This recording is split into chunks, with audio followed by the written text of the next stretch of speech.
Bonjour à tous, j'espère que vous allez bien, c'est NT et aujourd'hui on se retrouve pour parler de probabilité conditionnelle. On va avoir une petite application qui est relativement simple, mais c'est vrai qu'il va falloir vraiment avoir les bases par cœur pour comprendre tout de suite ce qui va arriver assez rapidement, vous allez voir.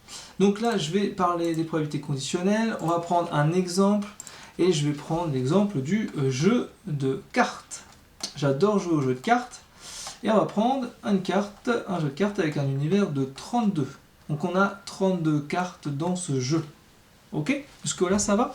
Alors, on va prendre l'événement A comme étant le fait de choisir une carte qui va être un pic.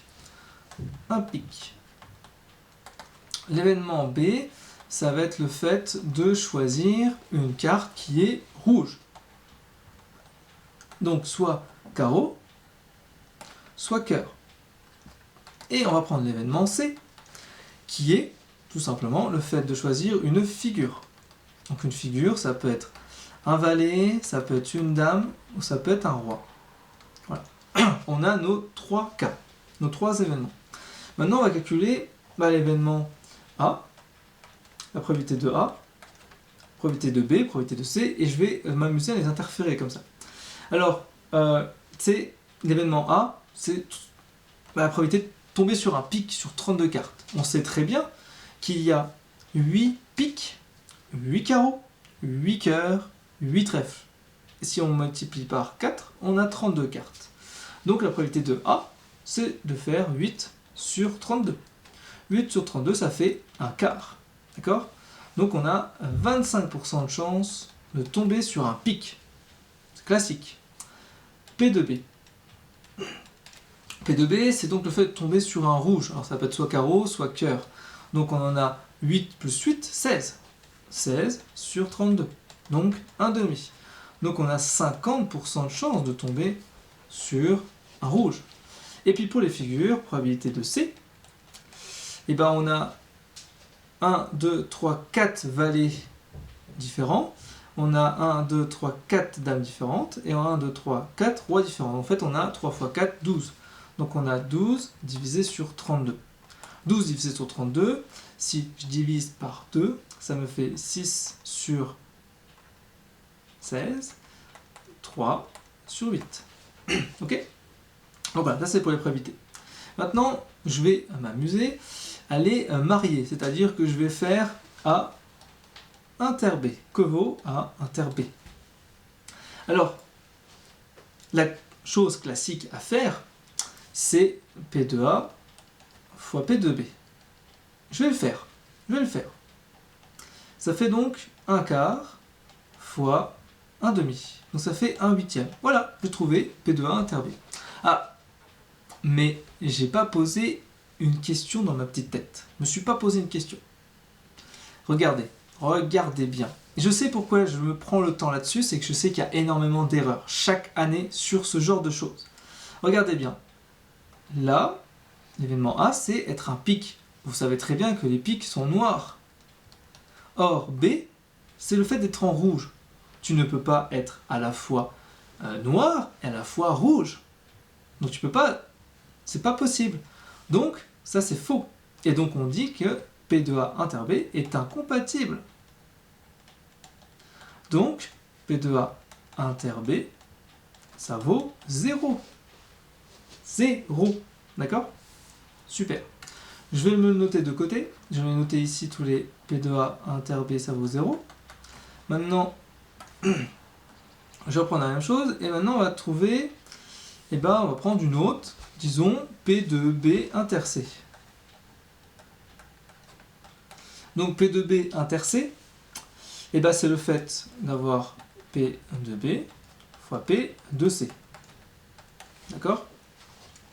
Alors on peut noter ça comme ça. On vérifie bien sûr si ça existe. Si ça n'existe pas, on ne le fait pas. C'est comme ça en fait qu'on voit la notion de compatibilité. Alors pour P de B fois P de C, moi personnellement, on pourrait très bien utiliser donc la fameuse formule où on va avoir une probabilité de A sachant B, mais je préfère réfléchir d'une autre méthode. En fait, là, ce que je remarque, c'est que je pourrais le faire sans calcul. Et après, je vais le faire avec le calcul, bien sûr. Si je le fais sans calcul, je remarque que si je veux à la fois du B et du C, d'accord, c'est-à-dire du rouge, carreau ou cœur, et que je veux à la fois avoir des figures, je peux donc avoir uniquement un valet de cœur, plus un valet de carreau, ça fait 2, une dame de cœur, une dame de carreau, ça fait 2, et un roi de cœur, une roi de carreau, ça fait 6 sur 32. 6 sur 32, donc, soit 3 sur 16. Je vais faire une vérification sur les calculs. C'est combien déjà c'est donc 16, donc c'est 1 demi fois P de C, 3 huitièmes. Ça fait donc 3 sur 16. Voilà, 3 sur 16. On comprend très bien là qu'on pouvait le faire avec le calcul ou le faire à la main de tête en réfléchissant. D'accord? Donc, voilà. Donc P de B inter C fait 3 16e. Je le mets de côté. Et donc là, on va parler, tant qu'à faire, on va aller sur le dernier. Hein. Donc c'est P de A inter C. P de A inter C. Donc là, on peut très bien avoir un pic et une figure. Alors ce qu'on comprend bien, c'est qu'on a soit un valet de pique, une dame de pique, un roi de pique. Donc pour moi, la réponse, elle est claire, c'est 3 sur 32. Je peux vérifier par le calcul. Et bien je fais P de A fois P de C. 1 quart fois 3 huitièmes. Ça fait 3 sur 32. Voilà. Donc je le mets de côté. 3 sur 32. Super. Nickel. Alors maintenant, je vais aller sur, de manière très simple, hein, on va aller sur, vous savez, les unions. Et ça, c'est un malheur. Vous détestez ça. Union B. P de A, union B. Vous vous rappelez, c'est quoi P de A, union B?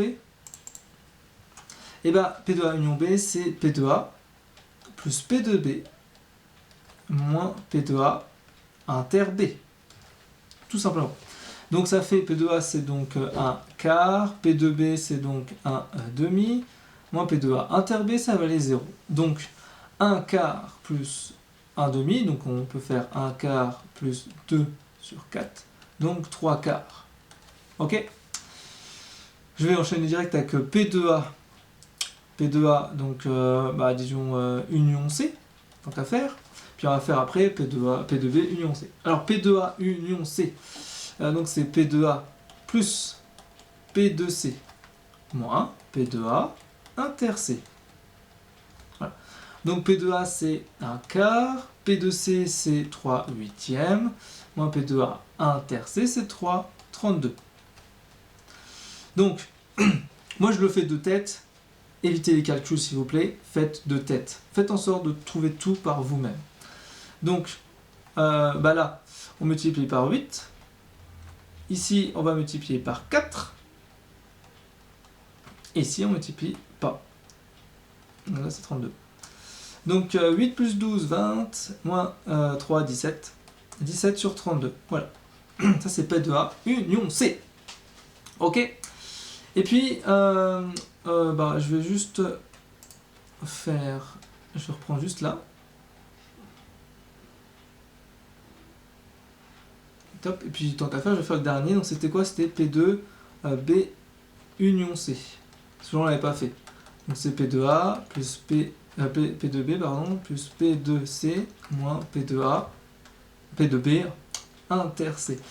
Donc, P2B, c'est 1 demi plus 3 huitièmes moins 3 16e. Donc là, ça fait... donc on multiplie par 8. Là, on multiplie par 2. Voilà. Donc au final, on a 8 plus 6, 14, 11 16e. 11 16e, ça c'est notre valeur. Ok? Alors voilà. Et puis je vais terminer avec un truc tout simple. On va me demander, imaginons qu'on me demande la chose suivante. Je veux que mon événement D, alors on va mettre ici l'événement D. L'événement D, en fait, c'est une carte qui est choisie, elle est ni pique et elle est ni figure. Ni pique ni figure. Ni pique ni figure. Et bien en fait, si vous comprenez le système, vous voyez que ici, là, c'est pour avoir des piques. celui-ci, c'est pour avoir des figures. Donc celui-là, c'est le fait d'avoir un pic et figure. Donc il suffira tout simplement de faire 1 moins 17 sur 32. Donc quand on fait P de A, je vais juste zoomer par là. Quand on fait P de A union C bar, ok, bar, on fait 1 moins P de A union C. Donc on fait 1 moins 17 sur 32. Donc on a 15 sur 32. Voilà comment on fait. Alors, est-ce que vous avez compris comment faire rapidement avec ce petit exemple assez simple, comment on fait P de A, P de B, P de C, P de A inter C, P de A union B, etc., etc. Et ne pas se tromper sur des choses qui peuvent paraître assez simples. C'est du niveau de première, niveau de terminale. Donc j'en ai fini avec cette petite vidéo sur justement les probabilités conditionnelles. Moi je vous retrouve à très bientôt pour de nouvelles vidéos. Je vous dis à très vite. Ciao ciao.